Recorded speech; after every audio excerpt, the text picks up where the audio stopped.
সেবক স্যার, সেবক sir. Sir আপনি এখানে? এই তুই এখানে কি করস? আমি স্যারের কাছে কোচিং করি। তুই আমার কাছে কোচিং করবি না? আপনার কাছে কোচিং করব কিভাবে? আপনি যে টাকা নেন এত সামর্থ্য আমার কাছে নাই। তো স্যারে টাকা নেয় না?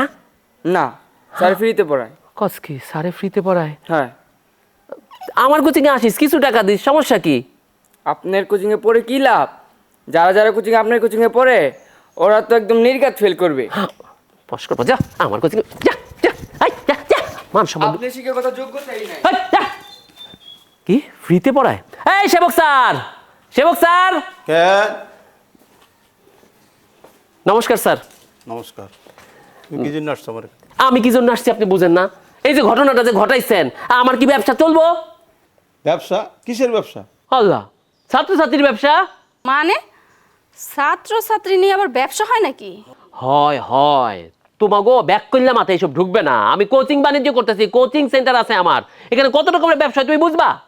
কোচিং সেন্টার ছাত্রছাত্রী নিয়ে? আরে শোনো, আমি তোমার বলি, এই ধরো শিশু শ্রেণী থেকে শুরু কইরা একদম তোমার বিসিএস পর্যন্ত আমি সব কোচিং করাই। তারপরে যাদের বাচ্চাদের ধরো স্কুলে দেয় না, এখনো শিশু শ্রেণীতে পড়ে না, তাদের প্রি স্কুল কোচিং করাই, টেকা আর টেকা। তারপরে বাচ্চা কাচ্চা ডে কেয়ারে রাখি। তারপরে ধরো ধাপে ধাপে কোচিং বাণিজ্যটা বাড়তে থাকে। শিশু শ্রেণীতে একরকম বেতন, 2-তে একরকম বেতন, 6-এ একরকম বেতন। মেট্রিক পরীক্ষার্থীদের জন্য তো আমার মানে সবচেয়ে বেশি ব্যবসা হয় ওই মেট্রিক পরীক্ষার্থীদের দিয়া। মডেল টেস্ট, প্রশ্নপত্র দিই মাঝে মধ্যে, ফাঁস করি মাঝে মধ্যে, টাকা আর টাকা। এই ব্যবসায় তো তোমার ভাইয়ে ঘাটা লাগাই দিল। আচ্ছা, কত টাকা করে নেন? ন্যূনতম 1500, সর্বোচ্চ 7500। ও, এখানে কি সব বড় লোক ছাত্রছাত্রী পড়ান? মধ্যবিত্ত বড় লোক সবাই আসে, কারণ পড়ালেখা তো এখন A+ না পাইলে সংসারে সমাজে চলা যায় না। A+-এর জন্য তো সবাই আমার কোচিং সেন্টারে দৌড়াইতেছে। অনেকে আবার শুনছি A+ না পাই আত্মহত্যাও করে। তাই A+-এর লোভ দেখায়া হাজার হাজার ছাত্রছাত্রী ভর্তি করছিলাম। তোমার ভাইয়ে ফ্রিতে পড়াইয়া দিল আমার ছাত্রছাত্রী সব ভাগাইয়া। আর গরিবরা কি করে? গরিবদের পড়াশোনার কি দরকার? তারা কি পড়াশোনা করবে নাকি? তারা কামলা দিবে, মাটি কাটবে, রাস্তায় রাস্তায় ভিক্ষা করবে। এই যে এইখানে আপনার মধ্যে আর আমার দাদার মধ্যে অনেক তফাৎ। আপনি তো গরিব ছাত্রছাত্রী পড়ান না, কারণ তাদের কাছে টাকা নাই। কিন্তু আমার দাদা ওই গরিব ছাত্রছাত্রীদেরই পড়ায়, বুঝতে পারছেন? সৈকত, টিচারদের একটা নীতিবোধ, দায়িত্ববোধ থাকা দরকার। তোমার তো এটা কিছুই নাই।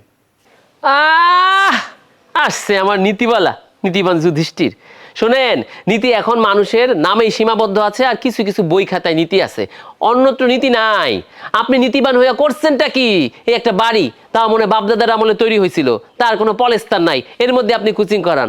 আর আমার হিসাব আছে, আমি কোচিং বাণিজ্য করে কত টাকার কত কিছু করছি। গুলশানে একটা বাড়ি, ধানমন্ডিতে বাড়ি, ওয়ারিতে একটা বিশাল অ্যাপার্টমেন্ট 1760 স্কোয়ার ফিটের, তার উপর পূর্বাচলে 5 কাঠা জমি রাখছি, আরও কিছু জমি রাখার কথা চলতেছে। শোনেন, গুলশানে যে ফ্ল্যাটটা করছি না, সেই ফ্ল্যাটের বাথরুমে একটা বাথটাব লাগাইছি 2,48,000 টাকা দিয়া। এই সিটপটাং হইয়া শুয়া শুয়া মাঝে মাঝে মোবাইল দেখি, অনলাইনে লেখাপড়া কইরা পোলাপাইন পড়াইতাছি। নীতিটা কি করম? শোনেন স্যার, একটা কথা মনে রাখবেন, মানুষের লোভ আর চাহিদা যত কম থাকবে ততই মানুষ ভালো থাকবে। এই যে আপনি এত এত ছাত্রছাত্রী পড়ান, সেই পড়ানোর বিনিময়ে কত কত টাকা ইনকাম করেন, অনেক টাকা ইনকাম করেন। অনেক বাবা মার হয়তো বা ওই টাকা দেওয়ার ক্ষমতা থাকে না, কিন্তু সন্তান মানুষ করতে হইব, সেই জন্য তারা দিনের পর দিন কষ্ট করে, পরিশ্রম করে তাকে সন্তানের ভবিষ্যৎ উজ্জ্বল করার জন্য। তারপরেও কি তারা A+ পায়? আপনি যে ছাত্রছাত্রী পড়ান তার মধ্যে কয়জন A+ পাইছে কোন তো? পাই নাই তো পাবে, কি হয়েছে? শোনো, এটাও একটা বাণিজ্য। একবার A+ না পাইলে পরের বার বলবো গোল্ডেন A+ পাবে, তাই পরের বার আবার পড়াবে, আবার বাণিজ্য হবে। আমি শুধু বাণিজ্য বুঝি। অবশ্য গত বছর A+ না পাই একজন সুইসাইড অ্যাটেম্প করছিল, বাইচা গেছে। যদি ধরা খাইতাম তাইলে শেষ। কিন্তু স্যার, আপনার কাছে আমি হাত জোর করতেছি, আপনি এই যে ফ্রিতে পড়ানো বাদ দেন, বাদ দেন। আপনার জন্য আমার এখন আর কোচিংয়ে ছাত্রছাত্রী আসে না। আগে মাসে 2-2.5 লাখ টাকা শুধু এক কোচিং থেকেই পাইতাম, এখন তো 10-15 হাজারও পাই না।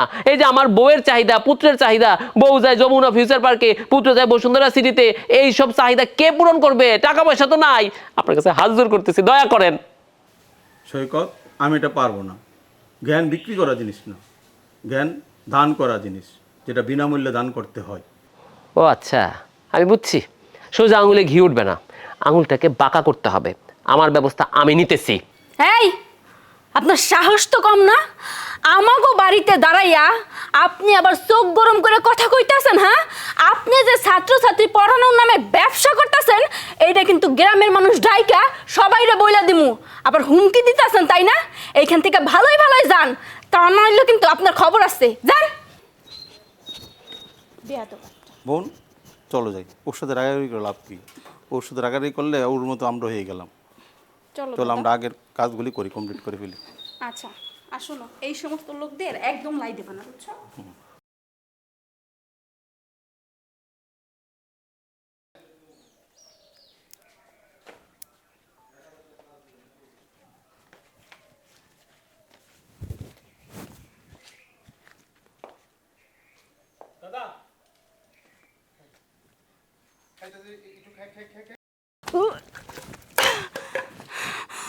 বুড়ি, এই বুড়ি, তোর এত বড় সাহস, তুই ভাত চুরি করে খাইতাছস? হ্যাঁ,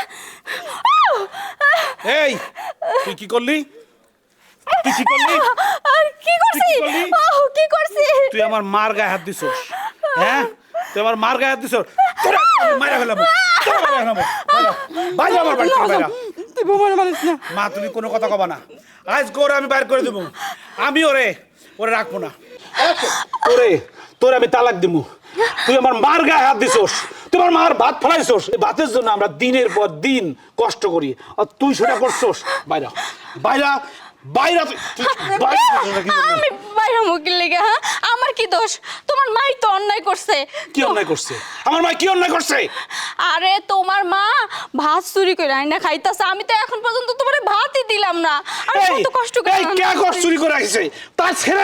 তার ছেলের ইনকাম করা জিনিস খাইতেছে, তুই চুরি করে করতেছিস কি জন্য?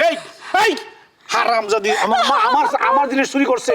আমার মা তো সব তার চুরি করার কথা কইছ। তুই আমার মা, তুমি কোনো কথা কইও না। আজ করে মারা হলাম আমি। মা তুমি জানো না এটা কত খারাপ। ওর মারে খাওয়ানোর জন্য ব্যস্ত থাকে, আর আমার মা দিনের পর দিন রাতের পর রাইতে না খেয়ে থাকে। তুই মনে করছিস কি আমি খবর নি নাই? আমি সব খবর নিছি। বাইরা বাইরা তুই। যদি বৌমা কোনো ভুল করে থাকে, বৌমারে তুই মাফ করে দে। আমার কোনো অভিযোগ নাই বৌমার উপরে, কারণ সে তো এই বাড়ির বউ। বউ যদি বাড়ি ছেড়ে চলে যায়, ওই বাড়িতে হলো কি হয়, সংসারে কোনোদিন আইন হইতে হয় না। দেখছস শেখ, আমার মা তোরে কি কইতেছে, তোরে মাফ করতে কইতেছে, আর তুই কি করছস? হারামজাদি, তুই যদি এখন থেকে ঠিক করে না চলতে পারোস, তাহলে তোরে আমি মারা ফেলাবো। মাফ করে দাও, আমার মাফ করে দাও, আমি ভুল করছি। মা, আমার মাফ করে দেন আপনি। আমি সবসময় আপনার উপরে অত্যাচার করছি, আর আজকে যখন আমার উপরে আপনার পোলা অত্যাচার করতেছে, তখন আপনি বাধা দিতেছেন। মা, আপনি আমার মাফ করে দেন। থামো বৌমা, থামো। তুমি তো আমার ছেলের বউ, এই বাড়ির লক্ষ্মী। এই বাড়ির লক্ষ্মীরে ছাড়া আমি থাকতে পারুম না। আর তুমি ভুল করো নাই, সত্যি আমারই দোষ হয়েছে, আমারই ভুল হয়েছে। আমি যদি তোমার কাছে খাবারটা চাইতাম, তুমি ঠিকই দিতা।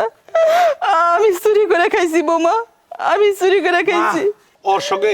ওর সঙ্গে এত ভালো কথা করার কিছু নাই। এই যা, মারে ঘরে নিয়ে যায়, আবার ভাত দিবি, মুরগি রান্না দিবি, মাংস দিয়ে দিবি, মারে ভালো করে খাওয়াবি। আর এখন থেকে যদি কোনোদিন দেখি আমার মা কষ্ট পাইতেছে, ভাতের কষ্ট পাইতেছে, তাহলে তোরে কিন্তু আমি রাখবো না।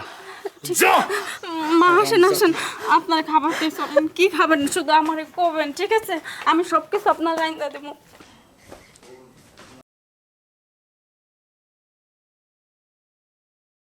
আরে আপনি তো সাংঘাতিক একজন মানুষ, সাংবাদিক হইছেন, আমার বসকে একটা সালাম দিবেন না? আমি কেন সালাম দিব? উনি নিজেই তো আমাকে সালাম দিচ্ছে, তাহলে পাল্টা আর একটা সালাম দেওয়ার কি দরকার আছে? সালাম দরকার নাই, এখন যেটা কই সেটা মন দিয়ে শুনেন। ওই যে আমাকে পাশের গ্রামে রুবেল নামে একটা পোলা খুন হয়েছে না? হ্যাঁ হইছে। বিষয়টা আপনি জানেন তো, শুনছি আপনি নাকি নিউজ করতেছেন। করবই তো, একটা মানুষকে এভাবে হত্যা করা হয়েছে, তাহলে নিউজ করব না?